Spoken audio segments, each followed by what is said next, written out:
So close, almost there. And we're live. Hey, folks, thanks for tuning in to the BAMF podcast. I'm your host, Mike Lafferty. Today, we have two fine fellows from Accidental Cyclops. We have Mr. Jason Ward and Mikey Howerluck. How are you guys doing? Doing great. Great. Yeah, happy to be here. I was waiting for you to go, and then we both went at the same time. That's all right.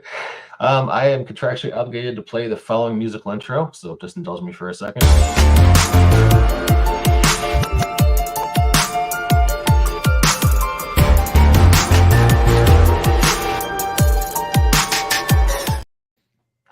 And gentle listeners, gentle viewers, that musical extravaganza you just witnessed assures you that this is a high quality, high production value podcast, only the finest ethically sourced geeky conversation, farm to table for your podcast listening pleasure. So today we have Jason Ward and Mikey. I'm going to say it a second time and get it right. Howerluck. There you go. Here to talk from Accidental Cyclops Games, which is a great company name. You guys have a new setting book for 5e that's coming on Kickstarter very soon.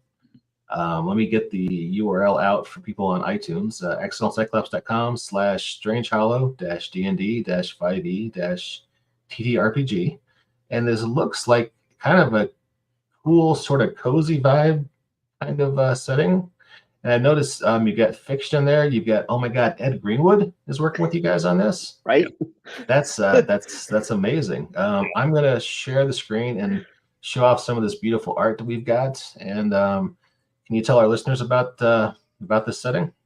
Yeah, happy to do it. So we stumbled into the opportunity to work with a really great artist named Emily Hare. She's out of the UK, and I've been a fan of her work along with my daughter for 3 or 4 years now. I've bought a number of her art books. And I reached out to her nearly 2 years ago at this point and said, how do you feel about role-playing games? And her answer was, I've never played them, but let's talk. So we were able to essentially partner with her. She is on the team and cranking out art and all kinds of great ideas. She is the imaginator, I guess, of the realms, the original creator, and we're just wrapping a team around her to bring her world to life. Cool. What other stuff has she done that we might have heard of? She has worked on Humblewood. Okay. I'm trying to think. She did some art for Humblewood, some other stuff for Hit Point Press as well. And there's one other game that she's worked on that it is escaping me now. I can't remember which one it is. But primarily, she just sells her work. She is an artist full-time and sells her work directly from her own website. And I recommend going there to check it out. If you look up art of Emily Hare on Google, you will find her, Hare, Hare. Go buy some of her originals or prints or whatever. Go support her because she is awesome. Yeah, this is some really cute art you guys have. Can you describe kind of the tone of the game for me? Yeah, we go back and forth on this. Mikey, you just tell me to shut up when you need me to shut up so you can talk. Otherwise, I will fill space. I understand. Yeah, I know you do. So Emily's art is, like you said, I think cute, cozy. Those are good words.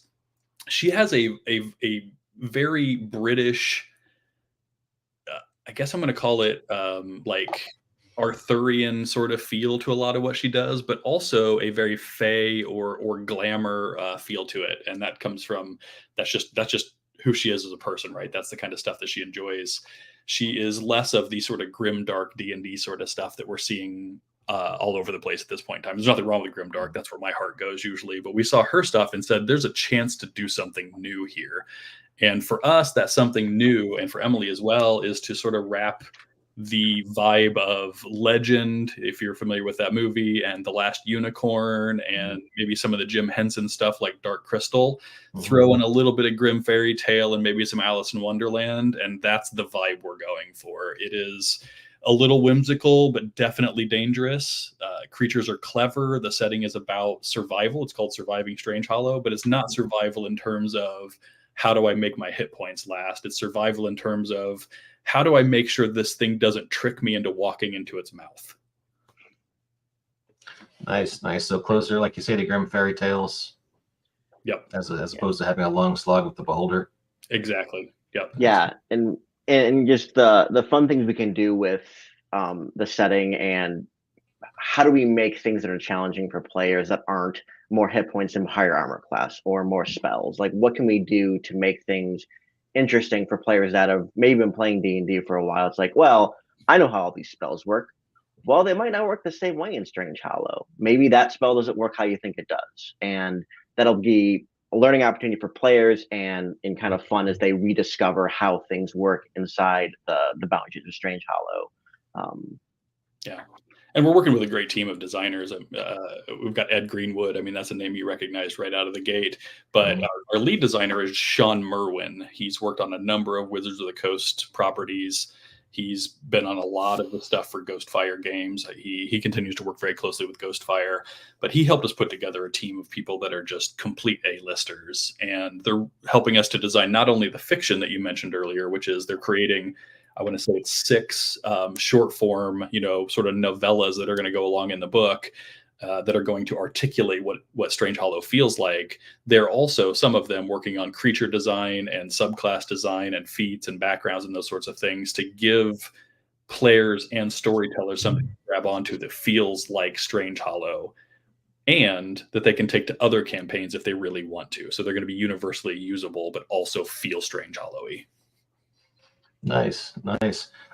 This has got to be a really daunting challenge. I mean, managing all this talent and bringing in a book, combination of fiction plus game content and all the art. Yeah. I'm getting a little stressed out just thinking about it, Jason. How are you guys wrangling all those horses into one pen? Yeah, so the nice thing is we've got 3 of us that are doing the wrangling. Mikey, myself, and then Sean also is doing a lot of the production work. So he's managing the narrative writing side of things now, which is all being done at the moment with that group of writers you showed on the screen. Mm-hmm. But we also have, just his experience as doing this professionally for, over a decade at this point, working with some really, really great companies. So he knows what buttons to push when and what levers to pull when to make sure that things are getting done and to get the right kind of content out of the writers. And Jason and I are handling more of the on the business side, the advertising and just kind of the cat herding, as I might say, from my day job type stuff, where it's like, how do we, basically, with a lot of jobs, is how do you get the best work out of your team? And the short answer is you give them the tools you need, you take things out of their way so that they can go do what they do best, which is, for our team, is creating games. Yep. And if we have to buy a bottle of bourbon and send it to Ed Greenwood along the way, we'll do that. I've never heard a bad story about Ed Greenwood. Ed's one of those guys where if you meet him at a con, it seems like it's you'll have stories to tell for the rest of your life about Ed. He is just the kindest guy I have ever dealt with. It is nuts for someone with that level of acumen and experience and status to just approach us like we're his equals is just flooring to me. Like, we couldn't ask for a better partner. We're we're very fortunate and appreciative, and like the team that we have that Sean was able to help us get together because of his connections. Like, we're very grateful for that, and like just want to do right by them and do right by Emily to kind of take her work and then filtering it through these amazing authors, and like then we have this awesome fiction that kind of creates this world. And then how do we take that fiction and make it into rules and things that make sense then in this world? So it's a very I've been talking about this very top down design, where it's like, we have this awesome art, now let's tell some stories about it, and now let's make the rules. Oh well, this story deals with so I'm not gonna spoil some stuff, but like this story deals with cooking, maybe like some recipes or something like that. It's like, okay, well, how do we make something that's a game mechanic, that's a rule that integrates with that story that she told? So if everything feels very cohesive. Okay, so it's very fiction driven, as the kids say these days. Yep, very much so. It is kind of the opposite of OSR. I don't get a Mork Borg vibe here at all. Not at all. And nothing wrong with Mork Borg. We're talking to someone who does a Mork Borg hack in a few weeks. But yeah, this looks, as you say, I'm getting big Last Unicorn, kind of Dark Crystal vibes. When does Kickstarter launch? We are going live on March 5th, so look for it. And of course, we've got a pre-launch page up that people can go check out and become a VIP if they want to. If nothing else, give us your email and we'll make sure that you know that it goes live on March 5th. And it's going to go for 30 days. We are anticipating that this will appeal to a whole different group of D&D players, and we're really excited about that. I think we're going to bring in some new people to the hobby through this book because of how it feels different from a lot of what else is out there. Yeah, you're definitely kind of scratching a different niche than a lot of the other Kickstarters I see. Let me ask you about playtesting. Can you just give me? You don't have to. I don't want you to spoil the meta plot for me, but can you give me an example of some of the adventures that you guys have, seen going on in playtesting, just to kind of give a flavor of what sort of adventures people will expect from surviving Strangehollow? Yeah, for sure. So we have done most of the playtesting that we have done so far is very tactical in terms of how does this ability or this subclass mesh with the extant D&D stuff that's out there, right? Particularly the core rules. And excuse me, lost my voice for a second there. Most of the stuff that we're putting out there is very tactical like that. When I say we, I mean Mikey and myself. Then we've got Sean, who is going to be running the first set of really in-depth Strangehollow feeling playtests, like testing the feel rather than how it works. He's going to be doing some of that at GaryCon, we believe. And then we're looking at probably doing some more. This will be after the campaign, obviously, but doing some more at Gen Con at a pretty high, pretty intense volume, I think. More important than all that, though, part of the VIP group that we're putting together is they're going to be our broad play testers. We're going to say, here's the play test kit, and we're going to roll that out a couple of times over the course of the months after the Kickstarter launches and let people play test, give us feedback. And, we're following the model that Wizards of the Coast themselves are using at this point. And most of the game companies out there are following this model where you get 100 to 1,000 people that are really into it, and you get them to play test and give you their honest feedback. And that's our plan as well. Okay, cool. I guess we should mention the URL once again, because if folks want to get it on the play test, I'm guessing they go to accidentalcyclops.com/ if they just go to accidentalcyclops.com, they'll get to the right place. Yeah, man, I had to take a breath. I was going to say the whole URL. Yeah, it's a fun name, but sometimes it's a mouthful. Sometimes you write a URL just for SEO purposes, and it's hard to say. Yeah. Fair enough. Tell me, for people who can't see, and we've got a cute little, well, it's definitely feline hanging out in this branch here, with sort of a whimsical look on its face. Can you guys tell me about this creature at all? Yeah, this is the striped bravog, and he looks little in that picture, but he's actually a large creature. He is roughly ogre-sized. Yikes, okay. Yeah, and he is so think tiger that you want to pet but probably shouldn't, and that's the striped bravog. And it's an intelligent creature. It's feline, as you said. It's a beast, but it is it wants to eat you, but it's not going to spend a lot of energy trying to do it. It is probably going to get you to do something for it, either bring it a different meal, or it's going to trick you into coming close so it can grab you easily. That is the kind of creature that a striped bravog is. Okay. Yeah. This is sort of a kind of a fun sloth. A little bit like a fun sloth. That's good. Okay. Just all right. And same kind of pose on a tree branch, but this interesting looking. I want to call him an iguana, but I'm sure he has a different name. Yeah, so Emily calls that guy the fairy-eating dragon. We'll probably give it another name as well, but it will be colloquially known as the fairy-eating dragon.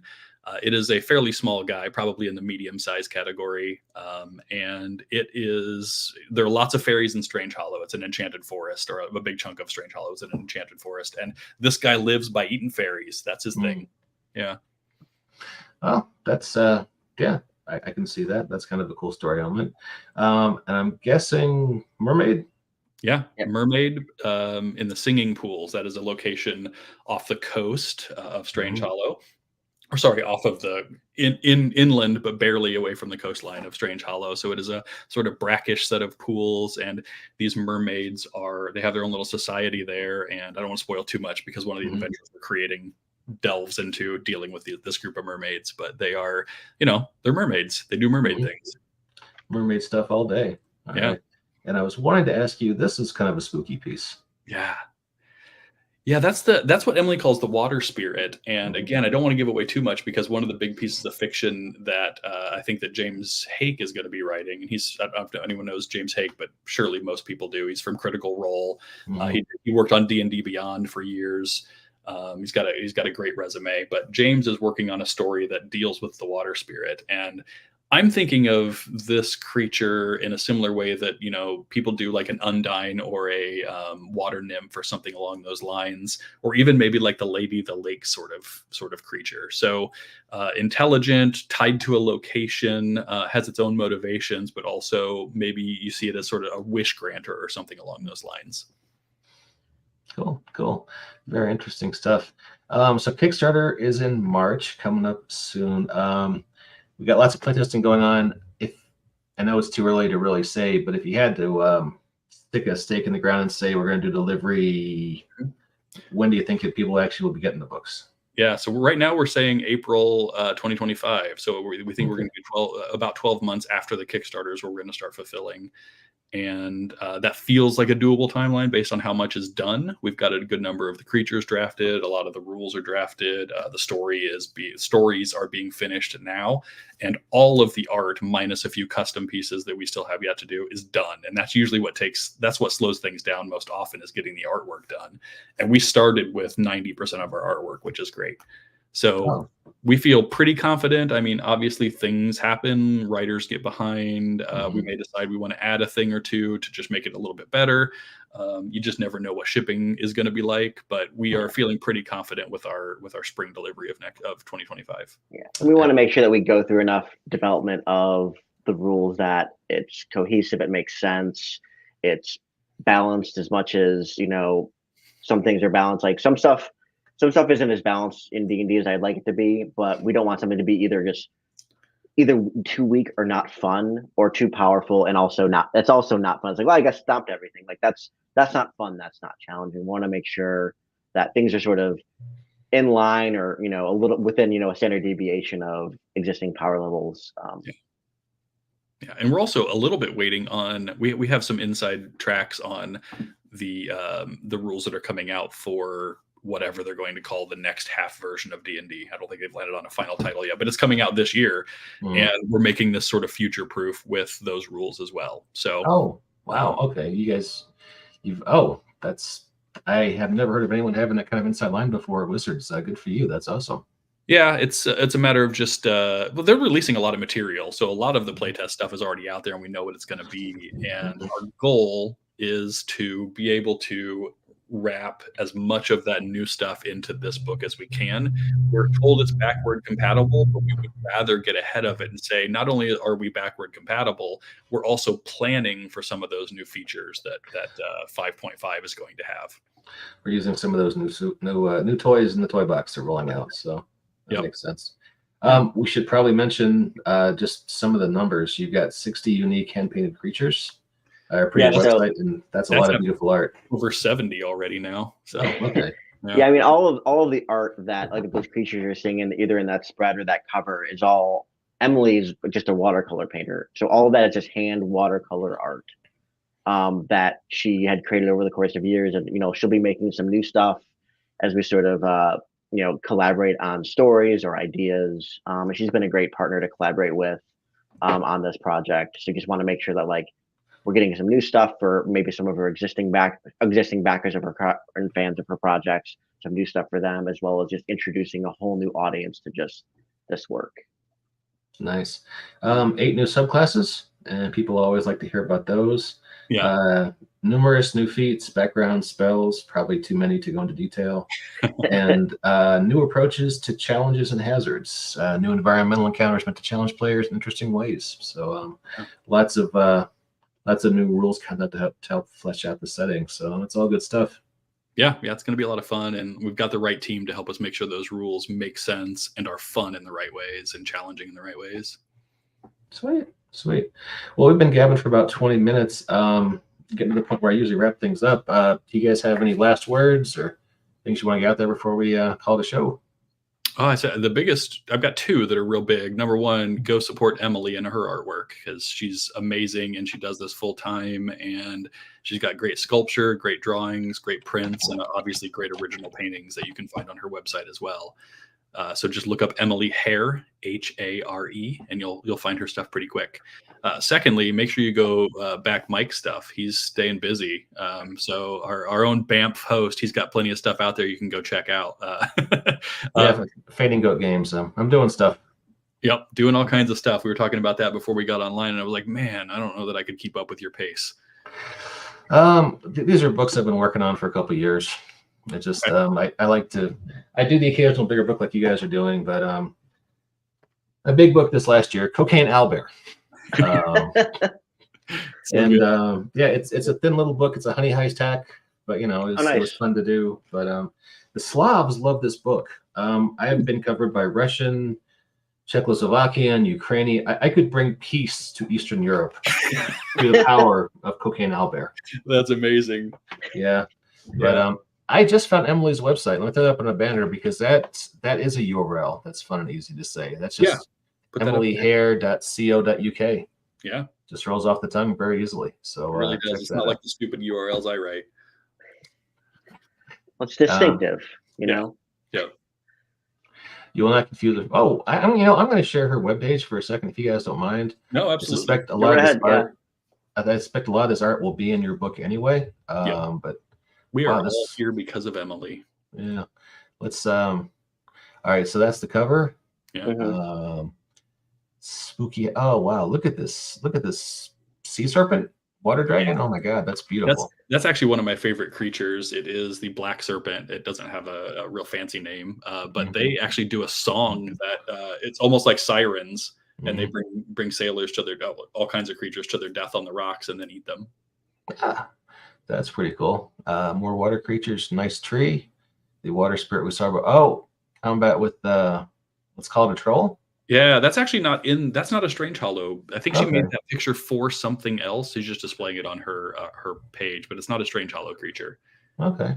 Yeah, just down there. Oh, that one is the what is that one called? Is that the frilled? No, the frilled serpent's a different one, I think. Maybe it is though. Gosh, I don't know. Now I feel dumb. But the one down in the bottom right there, the red dragon, is also not a Strangehollow thing. That was a piece of something else. Oh wow! Look at that. This is what we were talking about before, the fairy dragon. And check out this guy here coming up, Godzilla. The Volstagg or something like that, or something along those. Volgast, yep. Volgast, yeah. That is pretty cool. Wow. So yeah, that's emilyhare.co.uk. Wow, she does nice stuff, and a lot of this you can pick up as prints or whatnot. So give it a look. It's worth your time. Absolutely. So, Mikey, pass the mic to you. Any last words before we sign off? Just really excited for this project, and we've kind of been working on it for a while. Just kind of me, Jason, and Emily, and then when we got Sean on, it was just like kind of leveled up our campaign several times over, and wants to be able to bring to the team, and he's a veteran game designer, and having that sort of talent and skill and knowing what not to do and what to do to make sure the project's successful has just been super helpful. So continue to support Sean and the other projects he's working on, and cool people like that. And yeah, we'll call out Ghostfire Gaming. They've been very cool with us as well. They've got a lot of good products out there, and we're using some of their talent that they have used over the years. Some of that team is also working with us on this. So good people over there. Nice. Once again, go to accidentalcyclops.com, and you can find everything you want to know about Strangehollow, and they'll be launching in just about 3 weeks, it looks like 3.5. So give it a look. Yeah. And I think that's it. Anything else, guys? No, man. Thanks for having us on. This is great. Thanks for having us. It's been a pleasure. And thanks to our listeners and viewers, and we'll catch you next time on the Banff Podcast.